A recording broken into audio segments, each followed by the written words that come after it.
Who doesn't love the 90s?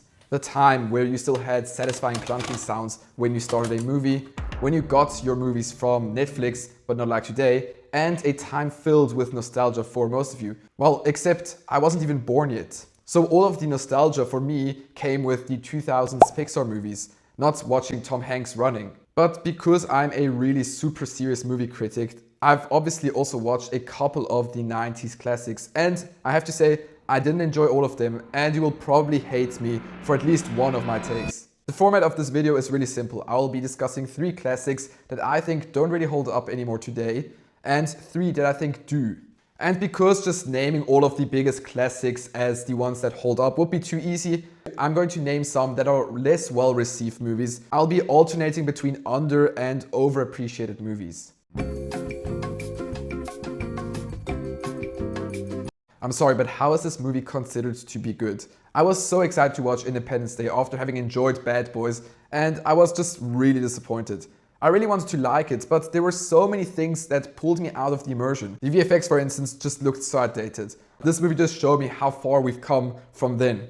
Don't get me wrong, there are some shots that still look really cool, but for the most part, whenever flying's involved, the VFX just don't hold up for me, and they really take me out of the immersion.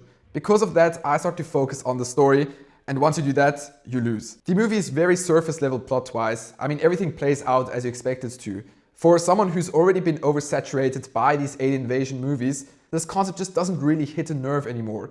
I do still appreciate the iconic moments like Will Smith punching an alien or one of the city destroyers blowing up the White House, and Will Smith's charisma is just unchallenged in this movie. But even that doesn't save the movie for me. I don't really recommend it. 2.5 out of 5 for me.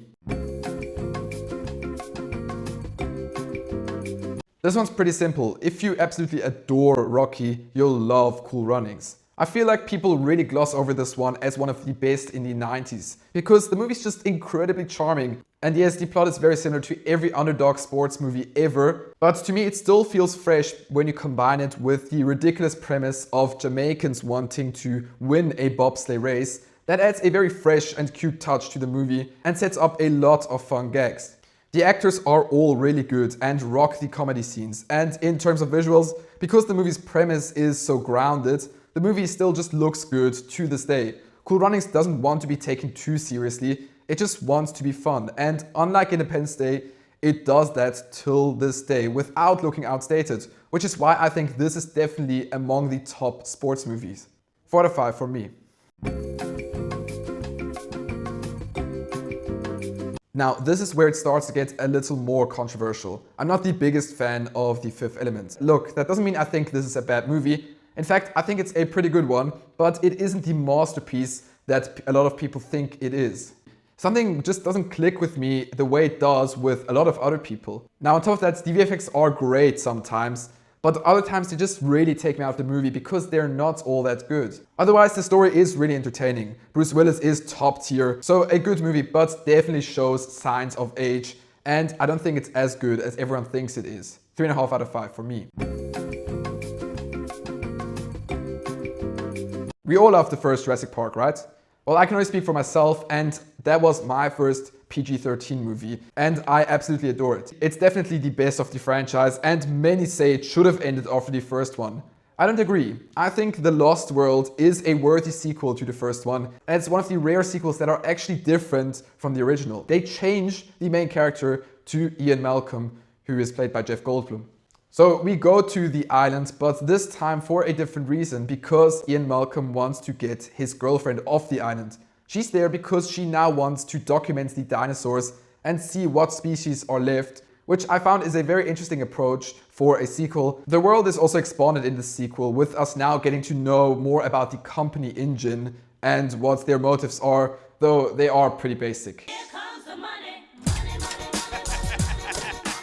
What elevates the whole movie to being really good are Spielberg and John Williams. Spielberg's directing is absolutely fantastic and pulls you into the movie instantly.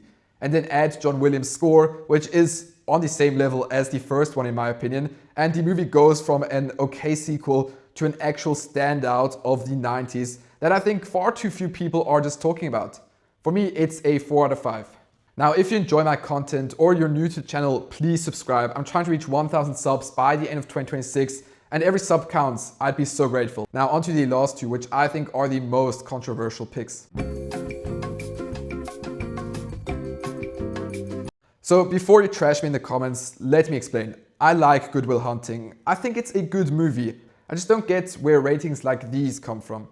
I can respect that this is really impressive work from two very obviously brilliant scriptwriters. The movie's really good at transporting you into the culture of young adults in the 90s.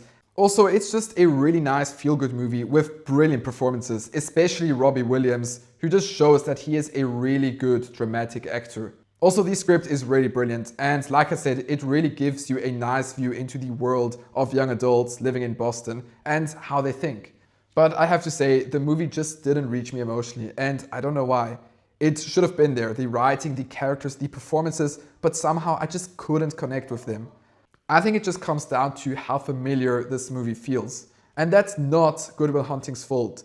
It's the fault of all of the following movies who were inspired by some of the themes and elements from Good Will Hunting. And because I've watched some of those movies, Good Will Hunting just doesn't seem original anymore, even though it is the original. Now, because of all of those reasons, I give this movie a 3.5 out of 5. It's a good movie, but I don't think it's the masterpiece everyone is calling it.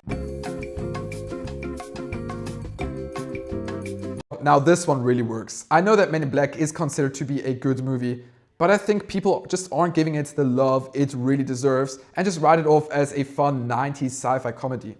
I think this movie should be considered as a classic. It completely hits the nerve in terms of comedy. The VFX, while not always perfect, are really good and very rarely take me out of the movie. Also, Men in Black is just a really fresh idea. Well, the comic had it, but the movie turned it into something less serious and more fun. It's really fun to watch, and I've realized that I can rewatch this movie endlessly and I will still have fun with it each time. And even besides the original concept of aliens disguising themselves as humans on Earth, this is also a really good buddy cop comedy. We get Tommy Lee Jones and Will Smith at their absolute peak, and both of them absolutely rock it. Pair that with so many iconic scenes and items like the Neuralizer, this movie just deserves so much more appreciation than it's currently getting. So for me, it's a 5 out of 5. Maybe not the most perfect movie, but probably the most fun one I've ever watched. Now, if you want to see how Nolan actually managed to create this epic called The Odyssey, go check out this video here, because I explain how every Nolan movie led to Nolan making The Odyssey. Alright, thanks for watching, that's been it, and I'll see you guys next time. Bye!